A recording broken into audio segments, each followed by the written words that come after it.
Well, tonight we begin a new series on intimacy with God. And as I was thinking about this, I really only have one objective during this whole series, and that's to get you to stop believing that anything on this earth will bring you more pleasure than knowing God intimately, and be so convinced of that you pursue Him more than anything. You guys, I know that some of you guys, you come here tonight and you're hurting. You're going through some tough times in life, and right now you think, you know what, my greatest desire is just to get rid of this pain.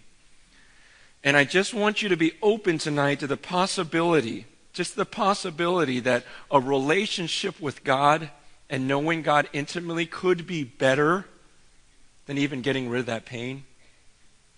Some of you guys come here tonight and you've got so many problems from this week and so many things you're dealing with, and right now you come here tonight and your greatest desire, you would say, is I've just got to fix this problem. This one area of my life has to change. And I'm saying, gosh, would you just be open to the possibility that it's not just about that problem, that knowing God more intimately could be even greater than fixing that problem? See, and some of you, I know you come here tonight and you're struggling with temptation. And there's some things that you've fallen into, and you know it goes against everything that God wants for you, but you love it so much, you want it so much, and even this week as it's coming up, you're already planning, even though you're at church this weekend, you're already planning to diving right back into your sin this next week. And I'm just asking you to consider the possibility that intimacy with God will bring you more pleasure than that sin that you're involved in. And I know right now you can't see it. You're thinking, oh, you don't know how much pleasure I'm getting from this. I'm addicted to it. It's everything to me. And I'm just saying, no, you don't understand. Intimacy with God, knowing this God is better. Man, and my prayer is that maybe even after this one message, you'll believe that there's nothing on this earth that'll bring you more personal satisfaction and pleasure than knowing your God intimately. And I know some of you guys think, well, how does that help? How is that going to help my problem? If my problem doesn't change, or if my hurt doesn't go away, how does a relationship help me? And I'm saying a relationship changes everything. A good, right relationship really changes everything. Even if the situations remain the same, it changes everything. I mean, I think about my relationship with my wife, and I think, you know what? I'd rather be in Hemet with my wife than Hawaii by myself. And it's in the same way I go, you know what? I'd rather be in trials and difficult times with Jesus than have all this wealth and health and comfort apart from Him.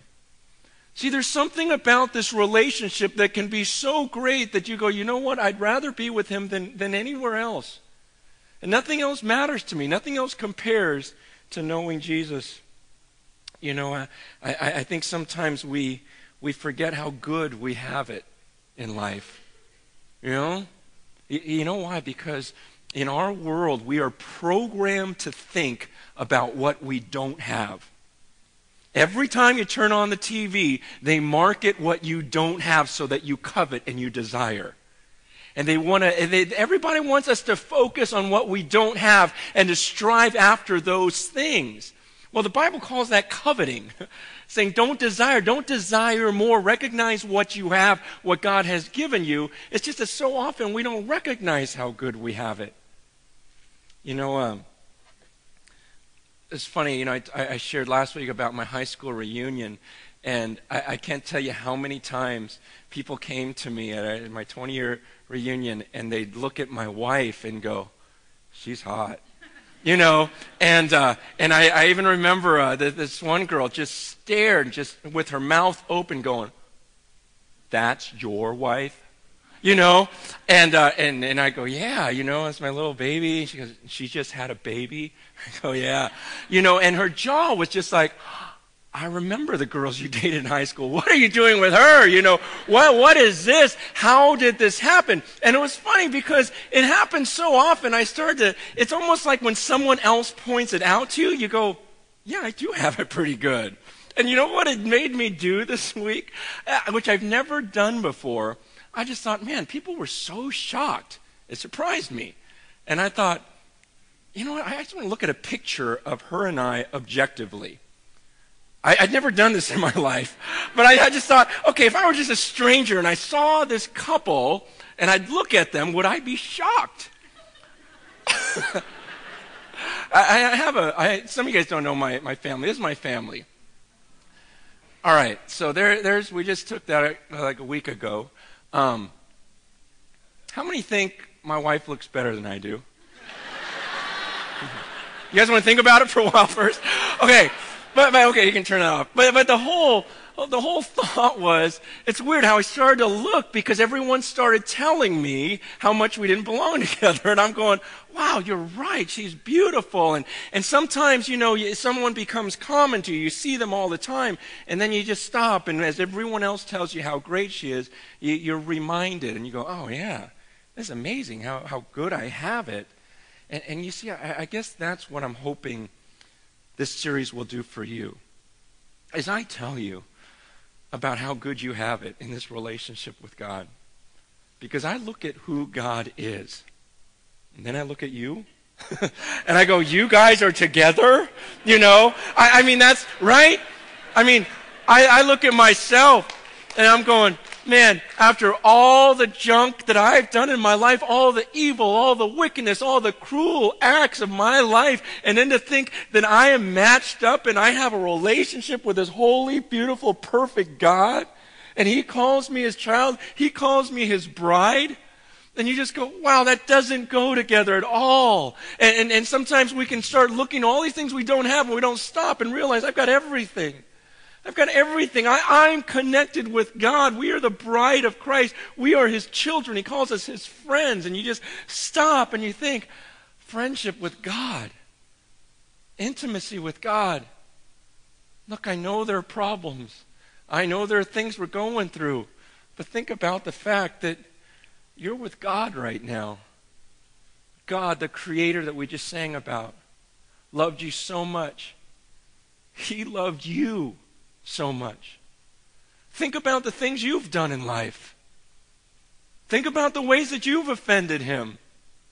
And the Bible says that He loved you so much that He would watch His Son die, suffer on a cross for you, paying the penalty for all of your crimes, just because He wanted a relationship with you so badly.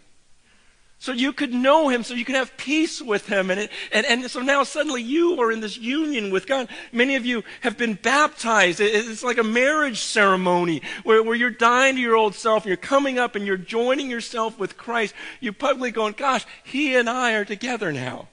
Forever. Forever. And we forget that. And sometimes we take our eyes off of that and we start looking at other things. It's like this disease that we have, to look at what we don't have. I can't tell you how many people have come into my office where they cheated on their spouse. Men and women come in having cheated on their spouse, destroyed their marriage, everything falls apart. Then they come back in my office and they go, what did I do? I didn't realize how good I had it. Man, I don't even know why I went with her. I mean, I love my wife. I love my family. And I gave it all up because I took my eyes off her for a second and someone else looked appealing and I ruined it. I wasted everything. Man, how many times have I heard that story where someone just forgot how good they had it and moved on, thought they found something better, and they just lost it. And in the same way, if I've heard that a dozen times, I can't tell you how many times I've heard people talk about how they forgot how good it was to be with God, and they found some sin or something that looked so appealing, and they went after it, this relationship, this addiction, and it just brought them to misery, and they go, gosh, why did I go down that route? I forgot how good it was to be intimate with God. I forgot about how when I was younger and God and I were so tight and life was so good and I started going this other direction. I don't know why I did it. I ruined it. I wasted it. I wasted all those years away from God. And how often they come back and go, man, there's no better place to be than just walking hand in hand with my Creator. God and I are together. Doesn't make any sense. Doesn't make any sense. I think if we're all honest, we all struggle with this, right? every once in a while the other side looks appealing, right? Come on, let's get real. There are times when that temptation out there and you just go, gosh, I could just live for myself, do whatever I feel, whatever I want, just kind of walk away from God and everything else and just enjoy myself, just live for me and pleasure and everything else. And you look at all the world has to offer, and there are times when it's tempting. And you know, this psalmist that we're going to study today in Psalm 73, he was so honest about his feelings. And he explains, you know, which a lot of times in church we're not. A lot of times we can come to church and we can fake and pretend, oh, I don't have any temptation. You know, I'm a holy man. I'm a man of the cloth up here. You know, I have no temptation. And yet the psalmist goes, oh, man, do you know how tempted I've been? And he talks about how he actually envied the wicked. That he allowed himself to just go, ooh, that looks good. That looks fun. He says in Psalm 73, verse 1, he says, surely God is good to Israel, to those who are pure in heart. But as for me, my feet almost slipped. I nearly lost my foothold, for I envied the arrogant when I saw the prosperity of the wicked. So this guy goes, hey, Shirley, he's talking to this girl named Shirley, and he goes, surely, I know, I'm just kidding. Surely God is good to Israel. He goes, I know that God is good to his people, to the people following him. He goes, I know that in my head, right? We all know that, right? God is good to us, and we all know that God can do nothing but good to us and for us. We're his children, we're his bride, we're his friends. It's like, okay, I know everything he brings my way, he's going to use for the good.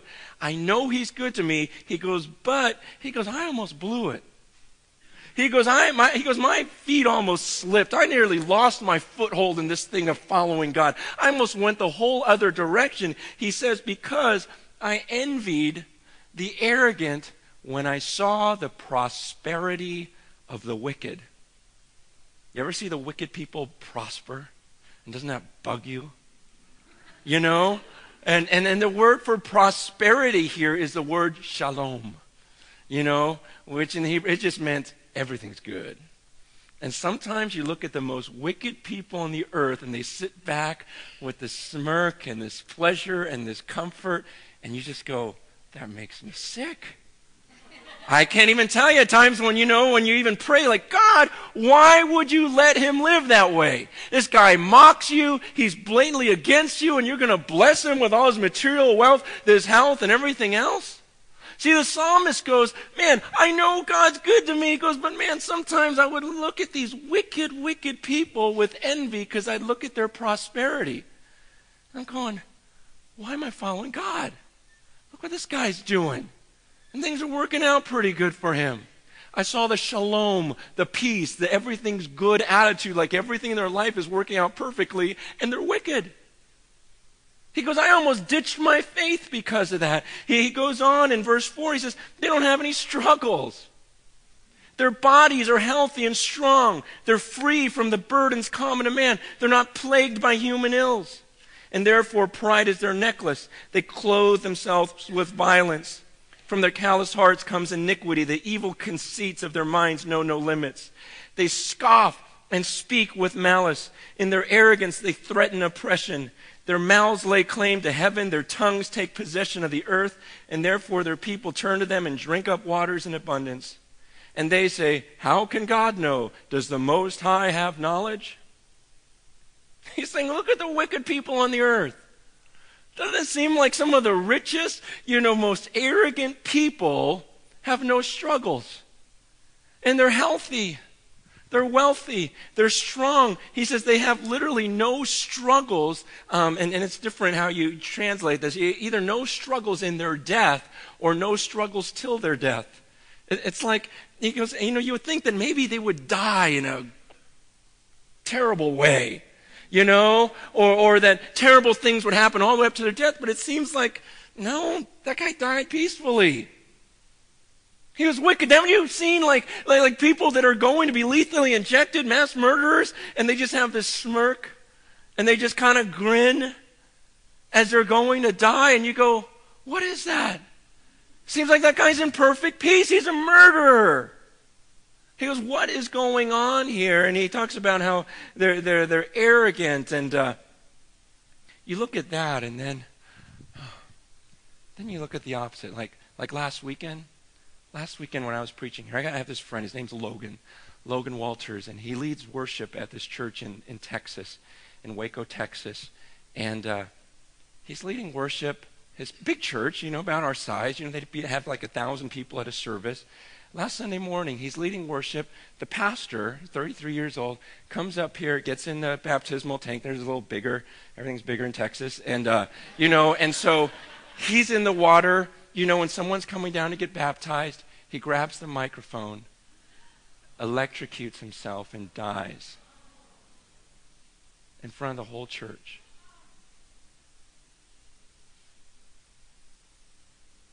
And then you read about all these wicked, evil people, and they're perfectly healthy. Nothing's wrong with them. Then you've got a pastor getting ready to baptize and adjust the mic and somehow gets electrocuted and dies. Okay, you have to look at that stuff and go, what in the world? How can that be? This doesn't make any sense that you've got these wicked people so healthy, so prosperous, and then you have men and women of God who are suffering and going through this hard time. And he talks about how, their mouths lay claim to heaven, or they set their mouths against heaven. He goes, there are people who just curse God. There are people who live any way that they want, and then at the end they go, oh, but I know I'm going to heaven because I'm a good person. And they just talk about that, and it talks about how, they just lay claim to everything on earth. They just say whatever they want. And you'd think that God would judge them. And he doesn't. And so they walk around going, hey, does your God hear me? And they mock him, and nothing happens to him. And so this guy's going, you know what? This is driving me crazy. God, do something. In verse 12, he says, this is what the wicked are like. He goes, here's how I saw the wicked. Always carefree, they increase in wealth. Because they don't care about anything. They don't care about morality. They don't care about whatever. And it seems like they keep getting richer. That's my view of the wicked, he says. And this is a stumbling block for so many people. I mean, how many times have I heard, if there were a God, then why? You explain why. Why are 6 million kids dying every year in that video we saw? If there's a God, why are some of the most wicked, blasphemous people still alive then? Mocking God, yet they're rich and healthy, and they seem like they've got no care whatsoever. In verse 13, he says, surely in vain I've kept my heart pure. In vain I've washed my hands in innocence. All day long I've been plagued. I've been punished every morning. If I had said I will speak thus, I would have betrayed your children. Okay, so first he goes, you know what then? So it's in vain that I kept my heart pure. He goes, why live a pure life? I live a pure life and I'm suffering right now. This guy lives a wicked life and everything's going well. This makes no sense. I just wasted my life. He goes, in vain I've washed my hands and I try to stay pure and I try to wash my hands, ask for forgiveness, everything else. This was all a waste, he says. He goes, because I've been plagued. I go through pain. I go through trial, and yet I'm following God. But he makes a statement in verse 7. He goes, if I had said, I will speak thus, I would have betrayed your children. Very important verse. He says, this is how I felt. These are the thoughts that were running through my head. He says, if I had spoken up, he goes, imagine what if I came here tonight and I ended the sermon right there? He's going, this is stupid. Man, how hard my week was, and I'm a pastor, and I'm trying to live for God, and just ranting and raving and sharing all these thoughts with people. He goes, if I had spoken, because he was a leader, people followed him, people listened and read his Psalms. He goes, if I had spoken that at that moment, he goes, I would have betrayed your children. You see, he's saying, if I spoke that, imagine how I would have discouraged so many people.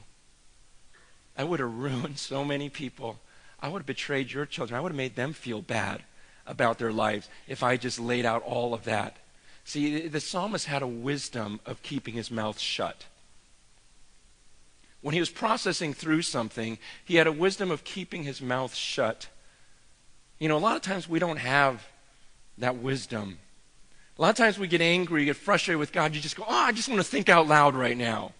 Let me just throw it out to a bunch of people because I'm frustrated with God. And you just kind of lay it out before all these people. Then other people say, yeah, you know what? I don't get it either. And you go on and on and on. And he says, see, if I had spoken up at that moment, he says, I would have betrayed your children. I would have taken them in the wrong direction. You guys, it's so important that we have wisdom of knowing when to be quiet. You know, the psalmist had this internal struggle, and because he kept it internal, he kept it between he and God, it only affected him and God. If he had opened his mouth, it would have affected everyone else. Then later on, you'll see he gets things right with God, but what happens to everyone else who heard what he said? Many of them would have been gone. You know, I meet people every once in a while who are processing through and, you know, questioning, you know, beliefs, and they'll just start blabbing all these new things and discouraging other people. And you're going, you don't even know what you believe yet. You know, but they don't have the wisdom to keep their mouths shut. It's a good thing the psalmist did. He kept his mouth shut so it didn't affect everyone else around him. In verse 16, I love this. When I tried to understand all of this, it was oppressive to me until I entered the sanctuary of God. Then I understood their final destiny. Surely you placed them on slippery ground. You cast them down to ruin. How suddenly are they destroyed, completely swept away by terrors. As a dream when one awakes, so when you arise, O Lord, you will despise them as fantasies. When my heart was grieved and my spirit embittered, I was senseless and ignorant. I was a brute beast before you. Yet I'm always with you. You hold me by my right hand. He says, okay, when I tried to understand this, when I tried to figure out what's going on in the world, he says it was oppressive. He goes, it was burdensome to me. He goes, it was bugging me so bad. He goes, until I entered the sanctuary of God. He goes, this was all bothering me. Then I came into the presence of God. I came into his throne room and I looked at the world and everything from his perspective. He goes, then suddenly everything changed. Suddenly when I'm sitting with God in heaven and looking at the earth and looking at all these issues, then I realize, you know what? He says, you place them on slippery ground. You're going to cast them down to ruin. He goes, suddenly it's going to be over. Suddenly their lives are going to be over. Suddenly will come the punishment. Everything will fall apart. He goes, and I didn't see it. I didn't see the eternal perspective until I came into the presence of God. Until I came to the sanctuary of God. And I looked down and go, oh, so that's how you made this world. And people have choices. People choose evil. And at the end, you know, everything's going to be made clear. And all the false motives, all the wickedness is going to be exposed. And so while they think that they're solid, and maybe they make it all the way through life on earth, feeling this false sense of peace, he goes, you know what? In a second, when they stand before you, God, it's going to be so different. But I love the way he says, it was so oppressive until I entered the sanctuary of God. Until I came into God's sanctuary and looked at things from his perspective. You see, I have this little wooden carving on my bookshelf that someone gave me years ago that says, prayer changes things. We've all heard that phrase, prayer changes things. And he gave that to me because, you know, he was going through a difficult time and came in and asked for prayer, and we prayed, and it was amazing how quickly everything changed. I mean, he came in just blown away like, this is unreal. Everything turned around, and he gave me this thing, and I put it on my bookcase. And over the years, I realized how true that statement is, that prayer changes things. But the thing I've noticed over the years, that the thing that prayer changes most is us. You know, when we come into the presence of God, and we actually pray and we actually talk to him and we're actually with him, intimate with the Creator and speaking to him, and you suddenly look at everything from his perspective, suddenly you go, oh, from up here in heaven, that problem doesn't seem so big. From up here, all the things I used to think were so wonderful down on the earth, they're not so wonderful. Things that I thought were so bad, they're suddenly not so bad. As I look from his perspective, as I enter into his sanctuary and look at what life is all about. He goes, then everything started making sense to me from an eternal perspective. And he says, he goes, I was grieved and my spirit was embittered. He says, my heart was in so much pain, and in my spirit I was angry. He calls himself senseless and ignorant. He says, I was like a brute beast. He goes, you know what? I was saying a lot of things to you, God, that I just kind of out of control. I just lost it. You ever done that? Just like, God, I didn't mean to question you. I said some stupid, stupid things. My heart was grieved. My spirit was embittered. Man, I've had to say that to God before. You know what, God, I admit it. I don't know what I was thinking. You look back in life sometimes at things that you got angry about, and later on in life you go, wow, why was I mad at God for that? That ended up working out to be the best thing in my life. That's actually what brought me close to him. And years later you look back and go, God, I am so sorry. I was just dumb. Some of my biggest regrets in life are not just the sins that I committed against other people, but it's the words that I had with God, where I was just out of control. I was in a fit of rage and, just mad because the way things happen, and I questioned him. You look back and you go, God, I was acting like a fool questioning you. And then he goes, verse 23, yet, even though I was a brute beast before you, yet I'm always with you and you hold me by my right hand. He goes, God, even when I was a jerk, even when I was out of control, questioning everything about you, your whole character, you just stood there holding my hand, didn't you? You still loved me. Verse 24, this is where it gets so beautiful. He goes, you guide me with your counsel, and afterward you will take me into glory. Whom have I in heaven but you? And earth has nothing I desire besides you. My flesh and my heart may fail, but God is the strength of my heart and my portion forever. Those who are far from you will perish. You destroy all who are unfaithful to you. But as for me, it's good to be near God. I've made the sovereign Lord my refuge. I will tell of all of your deeds. At the end, he just goes, when all that stuff was going on, you were still holding me, and then you guide me with your counsel. And he goes, and one day, you're going to take me into your glory. You're going to take me into a place where there really is a true paradise and no more pain, no more hurt, any of that. You're going to take me there. And he finally goes, you know what? What do I have in heaven but you? He goes, I just cannot wait to be with you, God. Remember a couple of weeks ago I asked, what if you could have heaven with all of the pleasures of the earth and all the natural beauties and no sickness, no pain, no death, no conflict, all of your friends, but you didn't have Jesus? Would you be content? I'm asking you, do you really love Jesus, or do you just love all the things he could provide for you? See, the psalmist here, he goes, whom have I in heaven but you?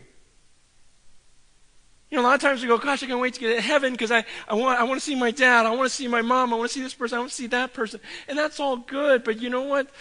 Is there a greater passion to see God? This psalmist goes, gosh, you know what I'm looking forward to in heaven?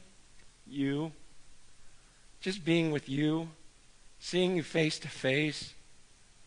And he says, and earth has nothing I desire besides you. Can you say that? Are you at a point in your life where you could say these words? You know what? This earth, this planet really has nothing I desire except for you, God.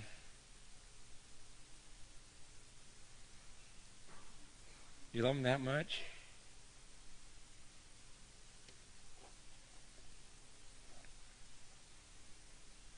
See, others may have wealth, health, youth, whatever. But do you look at all that and go, who cares? I've got God. And what else do I really want out of this earth?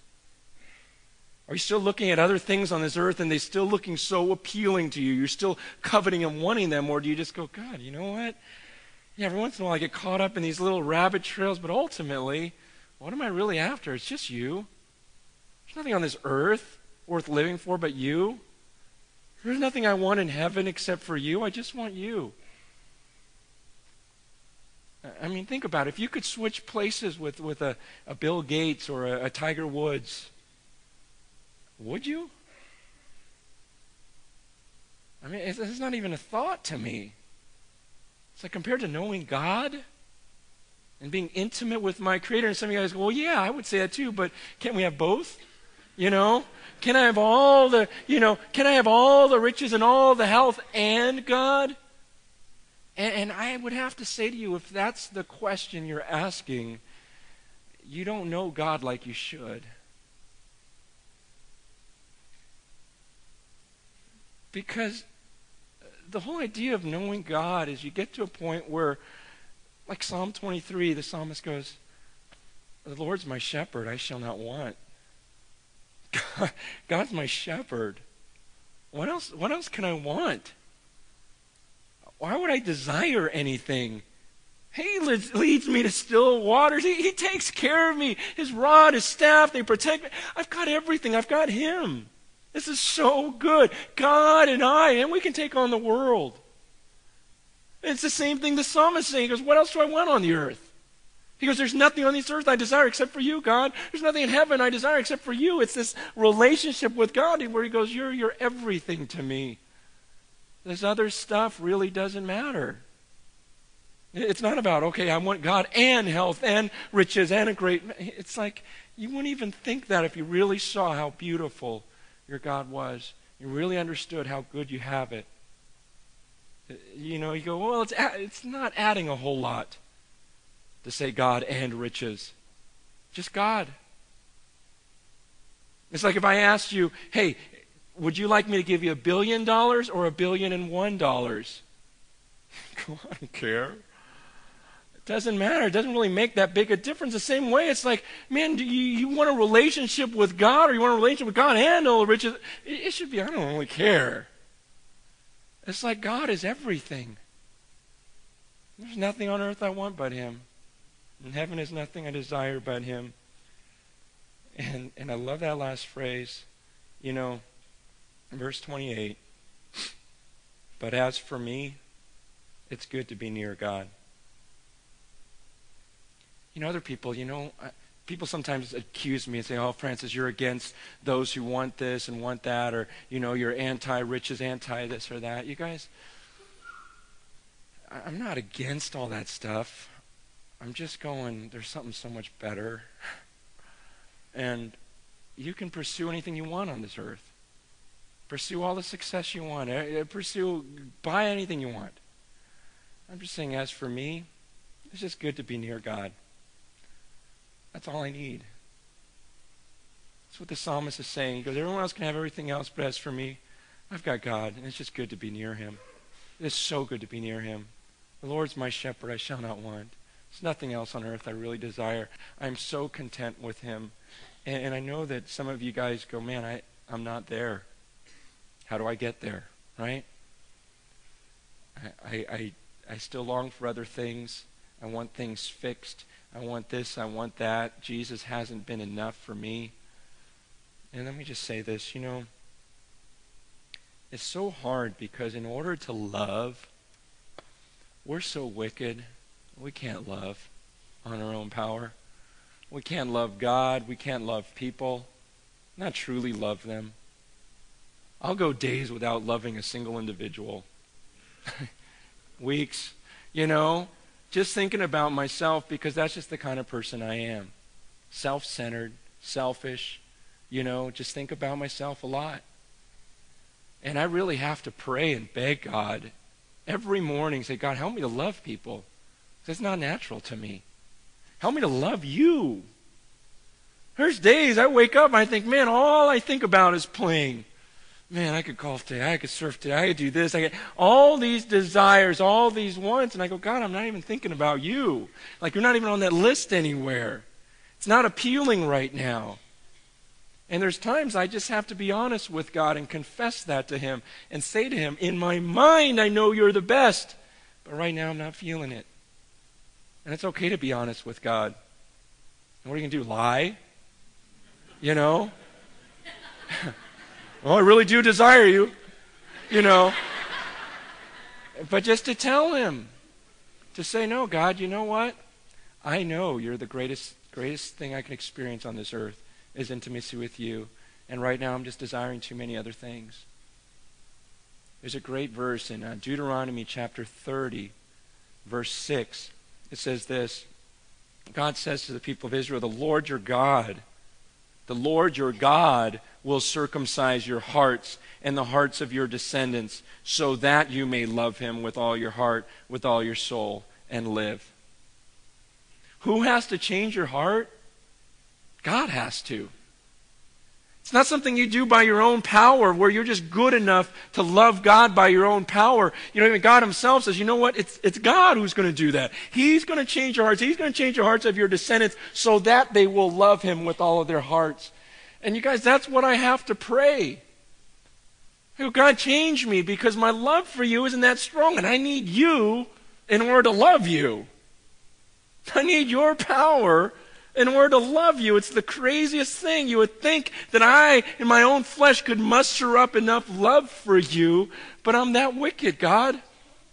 And it's your spirit, it's your love, it's you that I depend on. And I know that's the weirdest thing in the world for some of you to grasp. But the greatest thing you could do during this time of worship is to come before God and say, God, would you change my heart? Because there's things in this world right now that I'm desiring. And some of them aren't good. And I'm starting to believe that that'll bring me more pleasure than you. I'm just like this psalmist sometimes, where I'm envying the wicked and I'm ready to slip, I'm ready to fall, I'm ready to lose it, even though in my head I know you're good. And I know there's nothing on earth I want but you, and that would bring me ultimate pleasure. Just be honest with God tonight. Just be like the psalmist. Don't give the church answer, oh, that's not me. I never struggle with sin. I'm not tempted. Just lay it out. Say, God, I'm sick. I've been longing for this and that, whether it's material possession, success, sin. Just go, God, I hate it. Why am I like this? Change me. Change me over this next month. Change me over this next week to where I can say with the psalmist, you're my shepherd. I don't need anything else. I don't want anything else. As for me, it's just good to be near the Lord.